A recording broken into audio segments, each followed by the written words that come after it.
Dearest Krystle, I cannot express the excitement within me when I think that shortly we will meet face to face. Over the years, I've read your books and watched your videos, perused court documents, police records, and affidavits, yet I still feel confused about what happened between you, Todd, and the LSD laboratory so many years ago. I hope that when we are together, I will finally understand what transpired, and the truth will shine brightly as a crystal in the Kansas sky. Much love, Hamilton.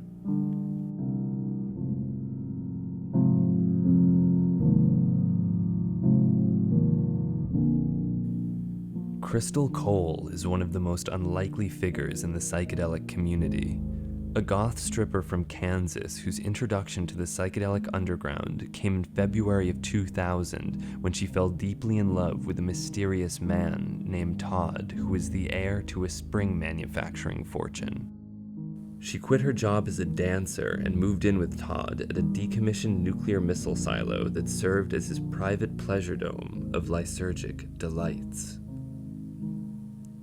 Exactly what happened in that laboratory at the dawn of the new millennium is still a subject of heated debate.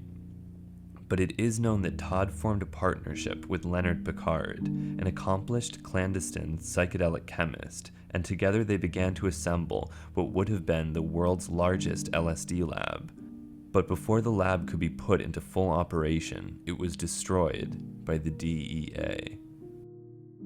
After verifying that my intentions were pure, Krystle agreed to meet with me to discuss her involvement in the lab and take me on a guided tour of the subterranean LSD palace that she once called home.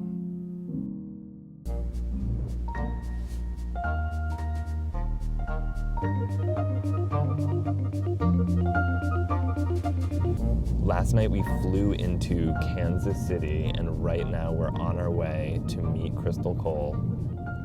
Outside of what she's written in her book Lysergic and her numerous YouTube videos, there's very little known about her. I have a lot of questions. I've wanted to meet her for a long time.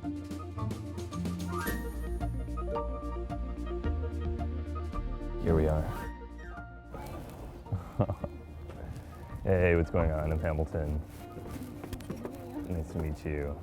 I was raised in a small Kansas town, which is comparable to being sucked into a spiritual black hole. I was surrounded by flat, bleak cornfields, farmed by similarly flat, bleak people.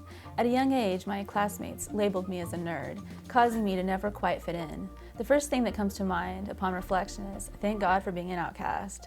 My peers were the perfect example of white trash at its worst. The majority of them had already given birth to a couple children and dropped out of high school because of it.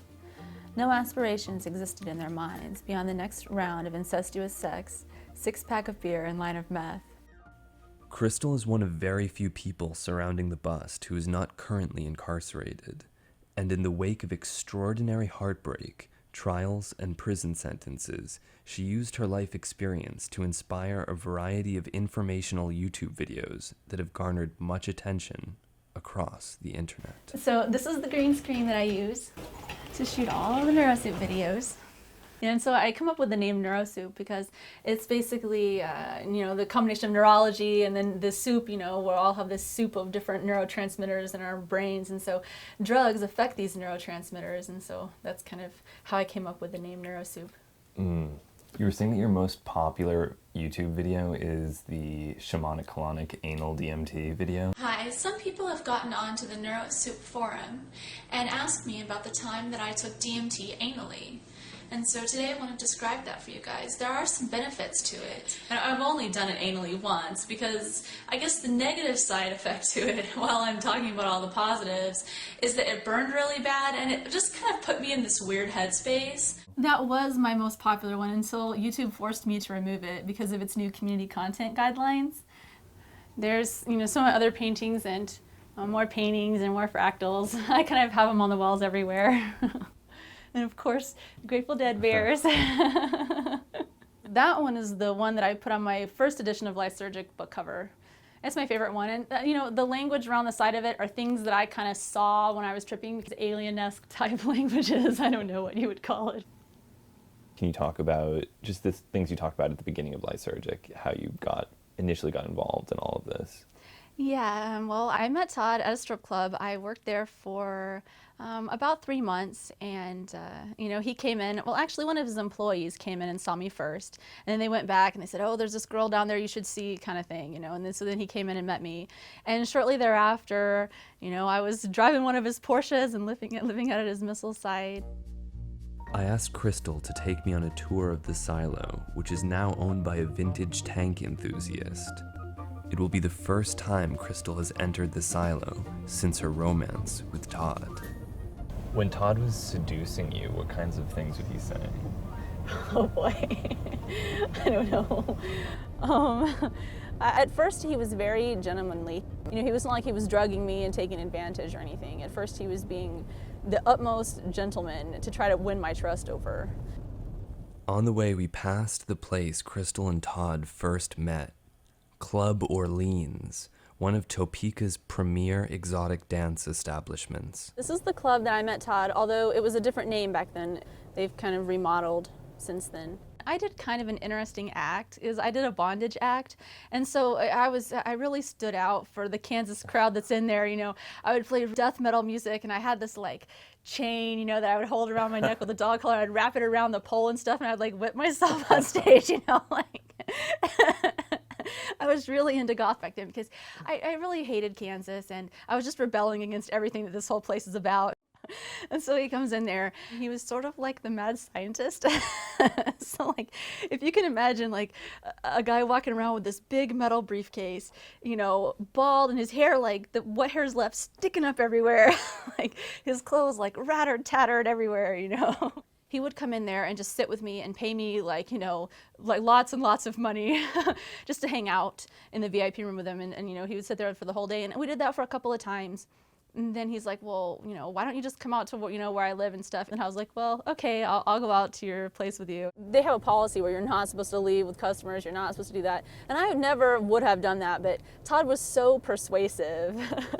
And so I kind of gave in, when I probably shouldn't have. If I wouldn't have met him, I wouldn't have had all this horrible stuff happen. But I also wouldn't have had all the cool stuff happen, so. He drove Porsches and had lots of money, and he bought me Armani clothes and gave me money, and I didn't have to work at the strip club anymore, so I was like, hey, let's party. I didn't care.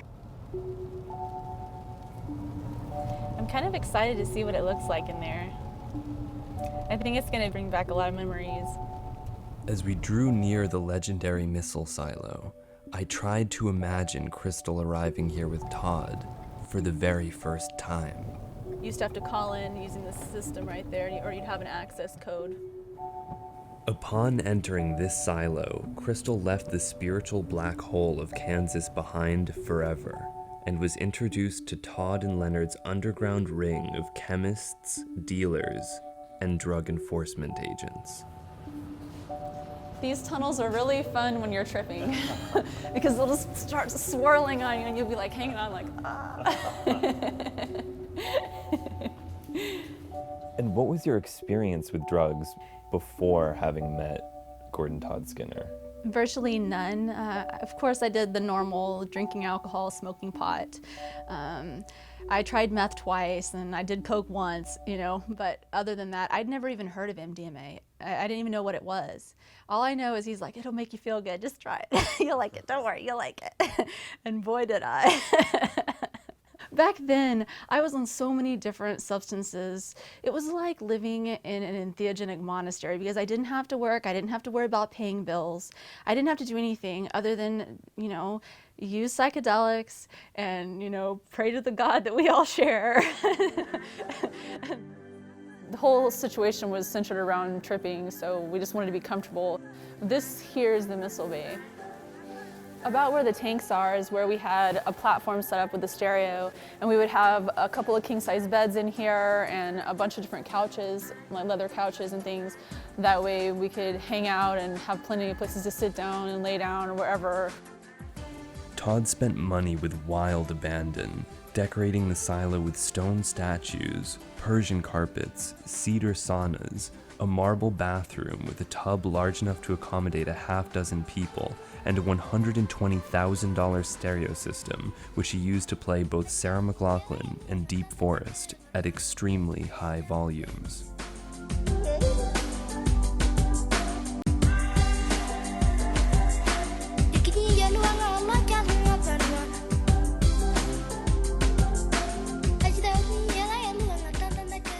Yeah, we would all get in here and shower. There was lots of nudity, if you can imagine that, you know. Lots of cute girls running around. And the parties could get really wild. One of the things they really liked to do was have IVs set up and have some like DMT or some 5-MeO in the IV bottle. And they would sit there and then they would like, you know, crank it up so they'd start tripping more, and then they'd roll it down a little bit to kind of, you know, and so you could like, he would like surf in the DMT high, you know. I would do a lot, but not that.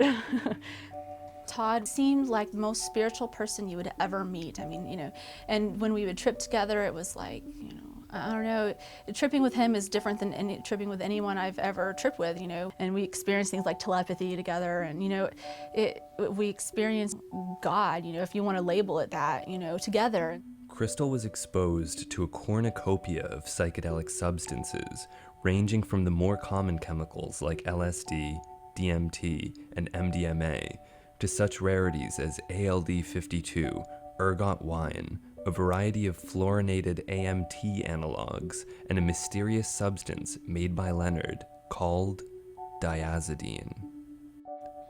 Unbeknownst to Krystle, Todd and Leonard began to argue, and Todd was slowly overcome by fear of both Leonard and an impending bust by the DEA. Todd was so secretive about everything. A couple of weeks before the bust happened, he gave me some MDMA and said, go in the bedroom and trip and leave me alone, don't come out here. So I was like pretty high and yet come out there and I'm like, what are you doing? I'm bored, you know? And so then I got to see all this stuff, you know, he had pictures of Leonard and, you know, all of this stuff about Leonard, like this huge file on him, you know. Looking back on it, I should have known something was getting ready to come down when he had all that stuff out, because then I could have said, Leonard, you got to watch out. Wamego residents say they were shocked when DEA agents arrived into town on November 6th looking for drug fugitives. In October 2000, Todd formally contacted the DEA and declared that he would like to turn in the world's largest LSD manufacturing conspiracy. Todd received total immunity for his involvement with the laboratory and walked away a free man, while Leonard was chased by the DEA, outrunning them on foot and hiding in a barn with his body covered with cold leaves to evade thermal cameras. The following day, Leonard was turned in by a farmer and eventually given 2 concurrent life sentences without parole. Wamego Police Department were brought in to assist in the manhunt, which ended up being an 18-hour hunt for the individual. DEA agents believe the LSD lab is one of the largest in the world. After the bust, Krystle and Todd traveled across the country for 3 years with a small group of ravers and drug enthusiasts selling phosphorescent capsules of MDMA and living like psychedelic royalty in Seattle, Mendocino, Tucson, and Tulsa. Here's our California house.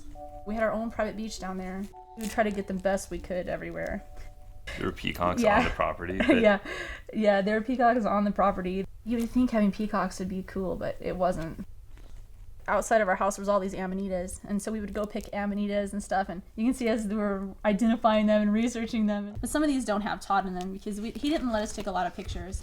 There towards the end, I think, you know, all the stress of the court case and everything, you know, the years of running and the years of all the problems, you know, just really, you know, were piling in on him. And I think that, you know, he was just kind of going a little bit crazy. Todd was very much escalating things. He started abusing me and like, you know, literally, you know, physically abusing me. I was willing to look over some of the bad stuff that I started to see, you know, over the first couple years, you know, because I'm like, oh, well, I know underneath all this, you know, it's just the stress, it's just temporary, you know, underneath all that, he's this beautiful spiritual person, you know, and he's doing all this for good reasons. And, you know, now looking back on it, no, he was just, you know, manipulating me. I was just a stupid girl, you know.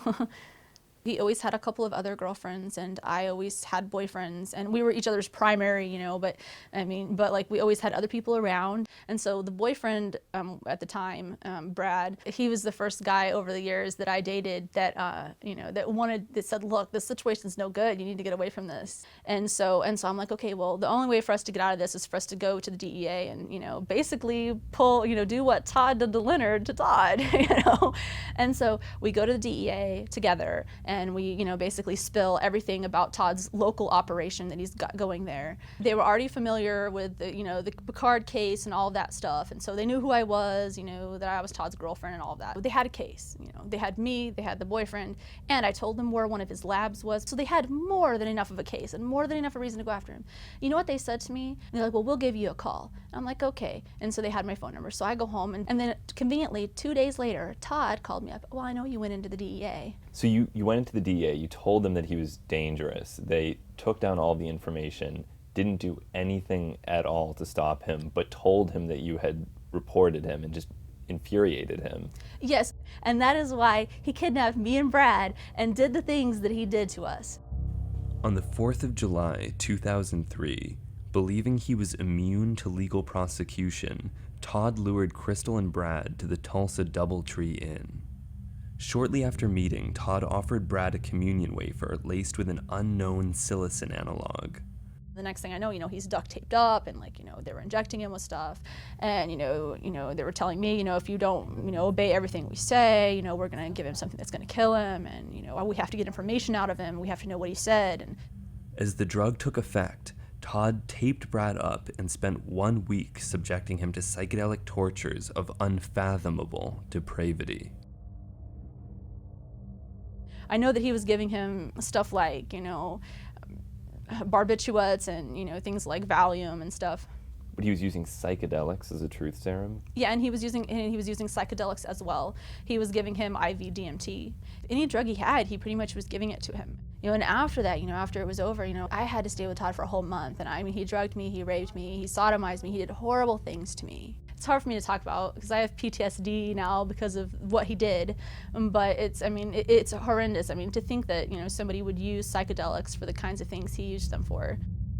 Todd fled to Burning Man, where he was arrested for MDMA distribution and ultimately tried for kidnapping and assault with a dangerous weapon. For these acts, Todd was sentenced to life in prison.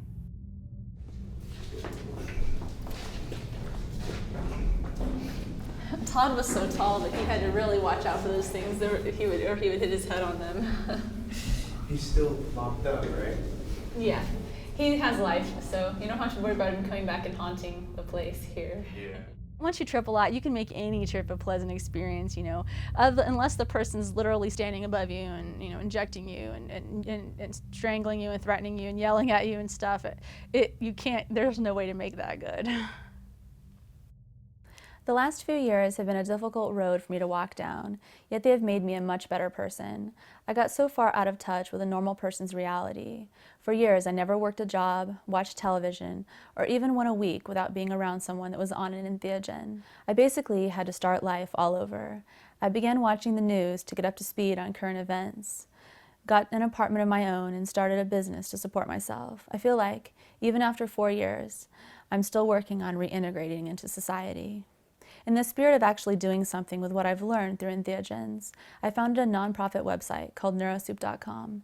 My hope is that it will be a place for people to learn, share their beliefs about spirituality, entheogens, and themselves. Namaste.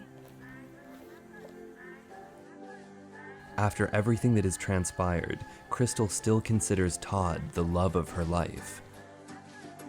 We are all brothers in the family of humanity, and life is a cosmic giggle on the breath of the universe. Namaste.